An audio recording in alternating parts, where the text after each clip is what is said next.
Selat Hormuz itu kartu truf yang luar biasa ya. Iran menciptakan realitas baru di mana negara-negara akhirnya terpaksa bernegosiasi langsung dengan Iran untuk kepentingan nasional masing-masing. Pasca perang ini justru negara-negara lain itu mengakui bahwa ketika kita bicara Selat Hormuz itu ada kedaulatan Iran. Saya mau ke Mbak Nina. Mbak Dina, kalau melihat dari ancaman ini, apakah Mbak melihat sebenarnya ini merupakan strategis dari Trump sendiri untuk bisa memperluas lagi serangan daratnya, atau seperti apa, Mbak? Ya, dalam perang yang namanya psy war atau perang psikologi, dua pihak saling memberikan pernyataan-pernyataan keras, ancaman, yaitu sangat biasa. Dan ancaman dari Trump itu sudah berkali-kali ya selama ini, tidak terhitung lagi berapa kali dia memberikan ancaman-ancaman yang sangat keras, bahkan dengan akhir-akhir ini dengan kata-kata yang sangat kasar gitu ya. Tapi kita perlu melihat situasinya secara menyeluruh. Yang diancam ini siapa, punya kekuatan seperti apa, sehingga kita kemudian bisa menilai ini ancaman kosong atau betul-betul memang mungkin untuk dilakukan. Nah, kalau dari pihak Amerika Serikat, saya pikir situasinya itu sebenarnya sudah betul-betul sulit ya, sehingga kalau saya melihat pernyataan Trump apapun itu, dan bahkan kemudian dia bahkan ini ya melanggar semua aspek diplomatik ya dengan menggunakan kata-kata yang sedemikian kasar memaki Iran, itu menunjukkan memang sudah putus asa gitu ya, sudah kebingungan ini dengan cara apa lagi bisa menyelesaikan perang ini, dengan cara apa dia bisa keluar dari Iran tapi wajahnya tetap terjaga, citra Amerika Serikat sebagai negara dengan kekuatan militer terkuat di dunia kan itu yang banyak dikatakan orang ya, karena dana militer per tahunnya juga sangat besar sampai 1 triliun dolar per tahun ya, dan persenjataannya dikabarkan sangat canggih. Tapi ternyata kita melihat bagaimana Iran yang sebenarnya itu dari sisi budget militer itu sebenarnya jauh di bawah itu ya, hanya sekitar 10 miliar US dollar per tahun, bisa gitu ya dengan kesederhanaan ini ya, kecerdikan dan juga sederhana dari sisi murahnya ya. Jadi ternyata yang namanya perang tidak didasarkan kepada kekuatan yang sophisticated sedemikian rupa seperti yang dimiliki Amerika Serikat, tapi justru dengan banyaknya amunisi dan kecerdikan dan resistensi bertahan meskipun diancam sedemikian rupa, tapi dengan memperhatikan semua variabel yang ada, semua leverage yang dia punya, Iran tetap bertahan. Nah, sekarang ini kita lihat bagaimana narasi dari Amerika Serikat itu, baik Trump maupun Menteri Perangnya itu lebih ke ini ya, berusaha menciptakan citra bahwa Amerika masih kuat. Jadi dan kita saya pikir tidak perlu terlalu ini ya, menghitung kata-kata Trump ya, karena selama ini juga berkali-kali tidak terbukti. Cuma yang dikhawatirkan adalah sebenarnya nasib kita seperti apa nih saat ini ya. Kita mendapatkan dampak yang sangat berat dari sisi perang ini karena banyak harga yang naik kan. Nah, berarti kita perlu mencari solusi untuk diri kita ya, kepentingan nasional kita yang lebih banyak dipikirkan ya. Nah, berbicara mengenai bagaimana nasib kita, karena ini sudah berdampak sebenarnya, ini sudah terlihat begitu luas, Mbak Dina, di Belgia, Kamboja, Pakistan, ini sudah benar-benar krisis, di sana sudah demo besar-besaran begitu. Nah, kalau Mbak lihat sendiri, jika memang posisinya untuk dua negara ini, dua kubu ini tetap bersikukuh dengan sikapnya masing-masing, apa dampak yang bisa kita rasakan worst case-nya, Mbak Dina? Yang jelas tentu harga minyak dunia naik ya, dan kalaupun kita misalnya punya alternatif misalnya untuk mencari minyak dari negara-negara lain, tapi ini kan harga minyak global itu ya naik sudah gitu ya, artinya ya pasti semuanya akan naik. Nah, belum juga kalau kita berhitung soal ini ya, produk-produk lain yang sangat kita butuhkan. Misalnya bahan dasar pupuk itu kan juga lewat Selat Hormuz ya, dan misalnya urea dan gas-gas yang lain itu kalau harga pupuk di dalam negeri mahal, artinya apa? Ya pertanian kita terganggu, dan kemudian kita impor pangan juga. Ketika harga global pupuk mahal, berarti juga harga pangan dunia juga terdampak, akan naik. Berarti kan kita juga harga-harga pangan naik.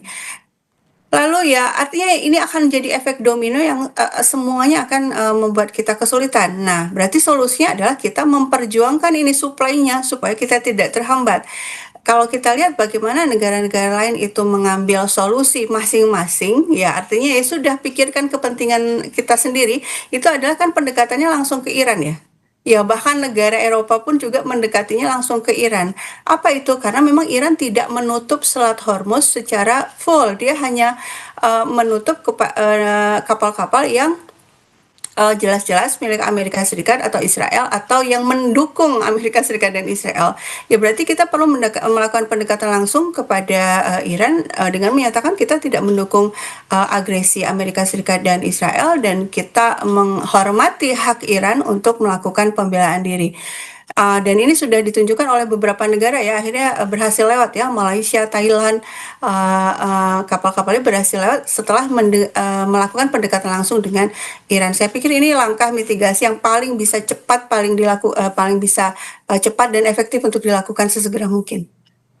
Oke, itu dampak yang kita rasakan termasuk juga di Indonesia tentunya. Tapi kalau kita bergeser melihat dari kondisi Amerika Serikat sejauh ini, kita bergeser lagi ke Mas Anton. Mas Anton, ini kan pendanaan perang Amerika Serikat cukup besar ya, bahkan meminta pendanaan lebih lagi untuk melawan Iran.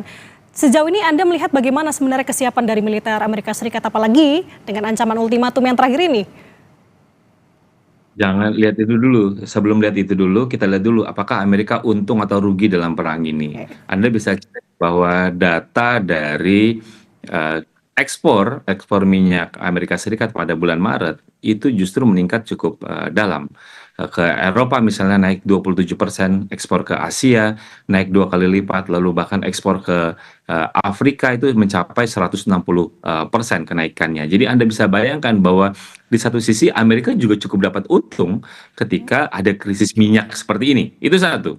Kedua, bahwa kalau ngomong kesiapan, sejauh ini kalau kita bicara tentang global, Amerika di atas rata-rata.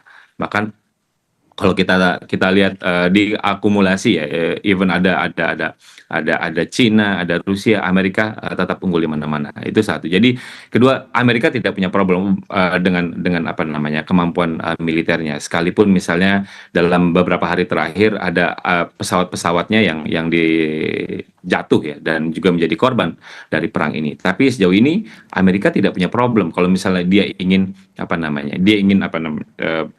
apakah kekuatan militer dia turun atau tidak? Jawabannya tidak.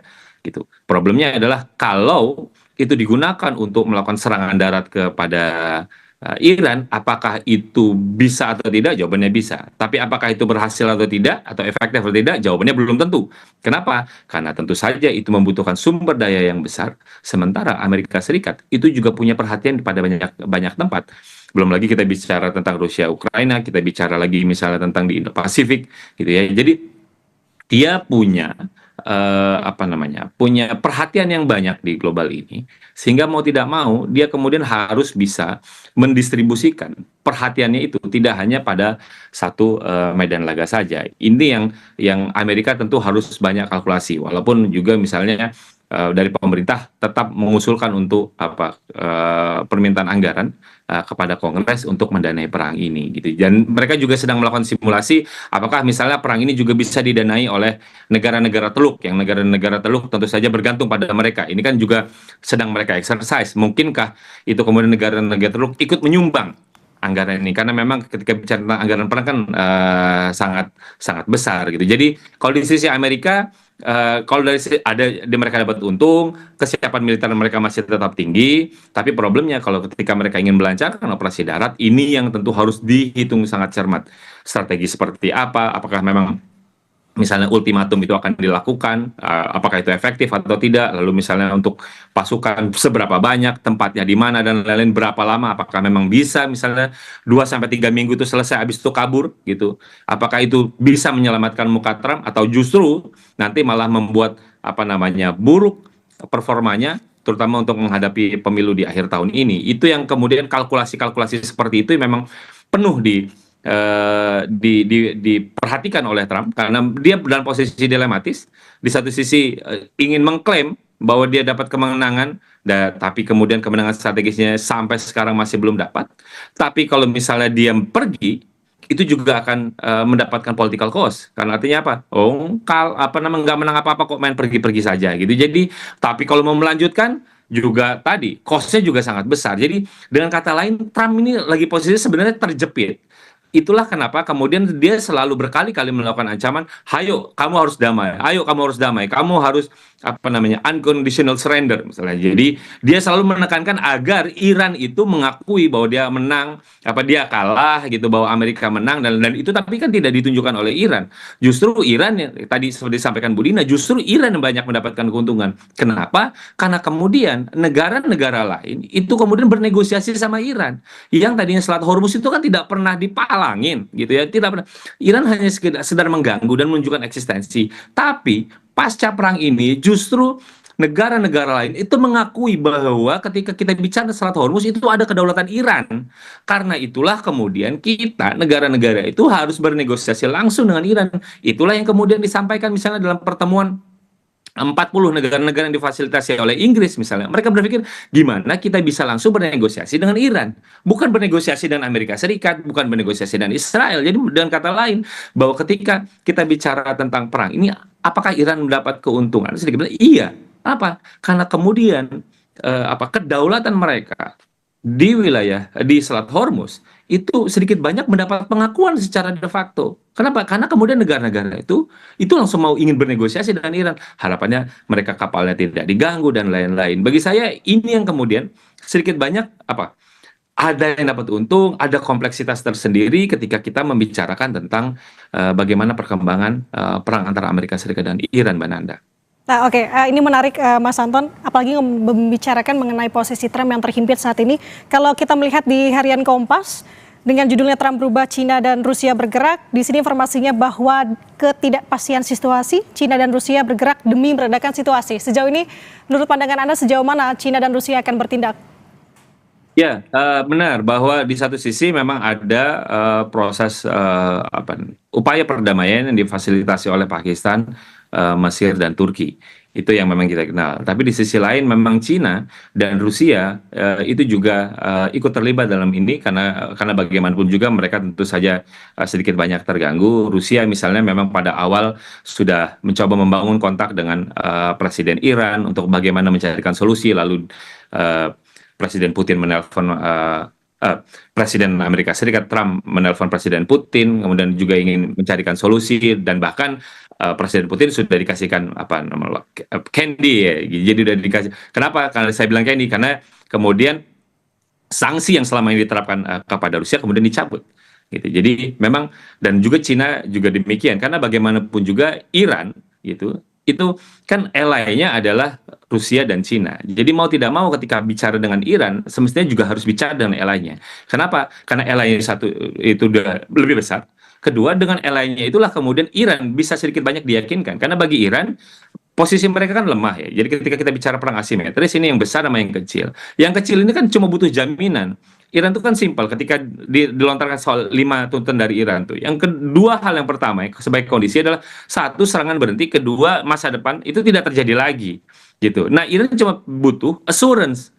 Jadi Amerika mau nggak itu memberikan jaminan bahwa ini tidak dilakukan lagi. Tapi kalau Amerika ngomong ke Iran bisa jadi bisa bohong-bohong saja gitu. Jadi bisa kemudian ditepis. Tapi karena itulah kemudian peran dua negara ini menjadi kunci, bahwa Amerika itu berjanjinya bukan sama Iran, tapi memberikan garansinya kepada Cina dan kepada Rusia bahwa ini tidak akan dilakukan lagi gitu. Jadi bagi saya ini dua negara itu memegang peranan kunci untuk meyakinkan Iran bahwa kan tuntutan Iran adalah mereka sebenarnya nggak berkenan untuk negosiasi gencatan senjata selama 45 hari. Karena bagi mereka itu namanya rekonsolidasi dari kekuatan Amerika Serikat. Mereka ada lagi kelelahan, kemudian ada istirahatnya, kemudian main perang lagi. Ya Iran, kapan kami istirahatnya? Kalau misalnya ada jeda 45 hari itu bukan berarti mereka untuk cepat dan untuk rebuild gitu ya. Jadi bagi Iran kan yang dibutuhkan adalah ya udah langsung permanen deal aja. Bagaimana kita mencapai permanen deal, bukan temporary ceasefire. Itu yang diharapkan oleh Iran. Jadi bagi saya memang keterlibatan